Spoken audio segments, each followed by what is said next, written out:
Greetings and welcome to this edition of Positronic Hypersonic. I'm Barry Peacock, and I'm here to talk to you about the season and series finale, apparent series finale, of Star Trek Lower Decks. The episode was called The New Next Generation, and as it starts in Klingon space, some birds of prey are menaced by a fissure, and when it strikes one of their ships, it turns at least one Klingon there into a Discovery-era Klingon. Back on the Cerritos, Boimler briefly freaks out upon receiving Williams' message, but then takes it to the captain, who immediately takes the info to Starfleet, which orders her to respond to the threat directly. Simultaneously, Mariner's Klingon captain friend seeks asylum aboard the Cerritos when a rogue Klingon named Relka, I think it was Relka, seeks to kill him and his crewmen because they supposedly murdered her brother. The captain is ordered to hand them over to her, and she attempts to comply, but when the handover doesn't go as quickly as Relka would like, she and her accompanying birds of prey attack the Cerritos, which warps out to avoid the fight. The Cerritos then approaches the fissure that they need to close with some adapted shields to protect them from the transmorphing effects of the fissure's outer energy. Despite the shields protecting the crew from being changed, the ship keeps changing. This proves to be problematic because the Klingon ships also enter the energy field and attack the Cerritos. Boimler ends up breaking the pad from the other dimension that he's been using so frequently to try to improve his status, when one of the Klingon asylum seekers tries to get a hold of it because he thinks it would reveal where his brother has been hidden on the Cerritos. It turns out that Ransom had hidden him away to prevent him from being turned over to Grelko because he realized that the message they received from the Admiral ordering them to do so was fake. As the Cerritos gets closer to the event horizon, the ship turns into various different versions of itself from various realities, including a Sovereign-class version and a Galaxy-class version. Grelka ends up being defeated when the descendant of fake Zeus on the Cerritos crew hurls a lightning bolt at her ship from outside the Cerritos' hull, disabling its energy field protective shield, causing the crew aboard to be transferred into proto-Klingons, who immediately begin fighting among themselves and end up destroying their own ship. Of course, the Cerritos crew ends up saving the day, but not quite in the way that they expected they'd be able to. Instead of closing the rift, they stabilized it, leaving it permanently open, which prompted Starfleet to move the old Starbase 80 to its location, because they wanted to use it to launch exploratory missions into other quantum realities, and no modern space station would be able to handle being that close to it. As a result, Starfleet ordered Captain Freeman to take over said exploration missions from Starbase 80 and posted her there along with her husband Admiral Freeman, which meant that Ransom was promoted to captain of the Cerritos. Before he orders the ship to depart from the space station after assigning both Boimler and Mariner to be provisional first officers until he can figure out who he wants his first officer to be, Mariner explains to her colleagues that while the Cerritos isn't the biggest ship and while the crew isn't the most professional crew, it is a family that works well together because they believe in the mission.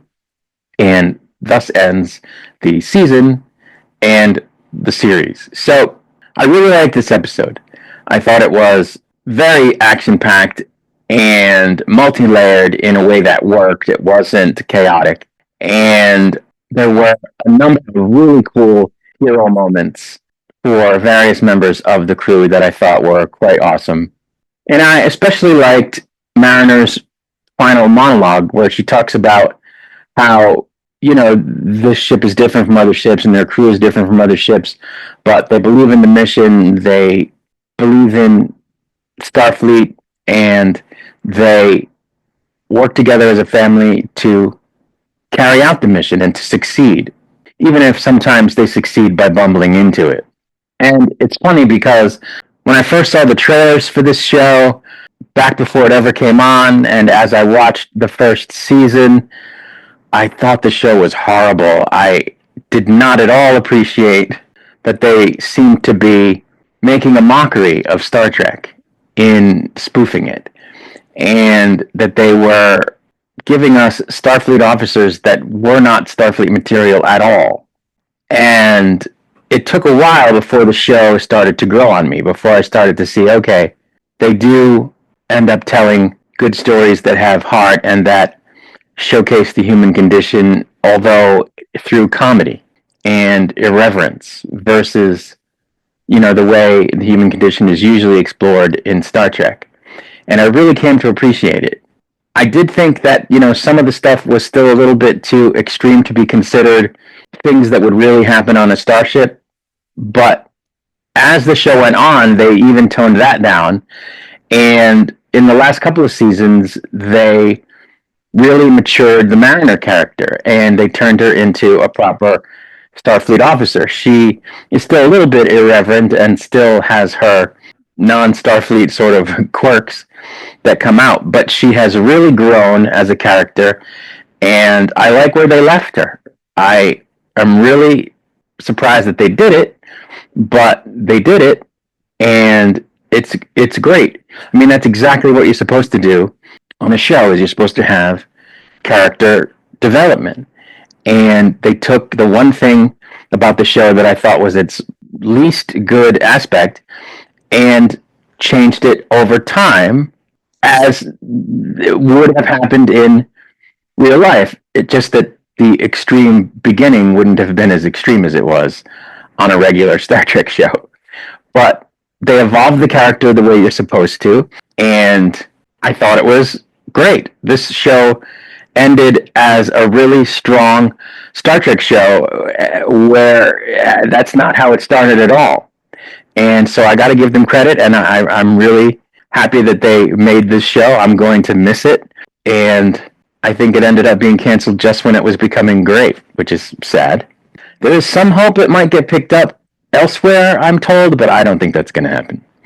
I don't want to give Boimler short shrift. They also involved him, of course, especially this season, and really all the other characters. Rutherford ends up ditching his cybernetic implant at the end of this show, and Tendi came a long way as well. So I think they really did this series proud where they took it and where they ended it, and I'm going to miss it. I'm going to miss this show. I think it was really something good, these last few seasons, if not in the first season when it was driving me absolutely crazy. But that's really all there is to say. So before I repeat myself, I'm going to get out of here. I'll be back with another video soon. Until I return, I wish you peace and long life.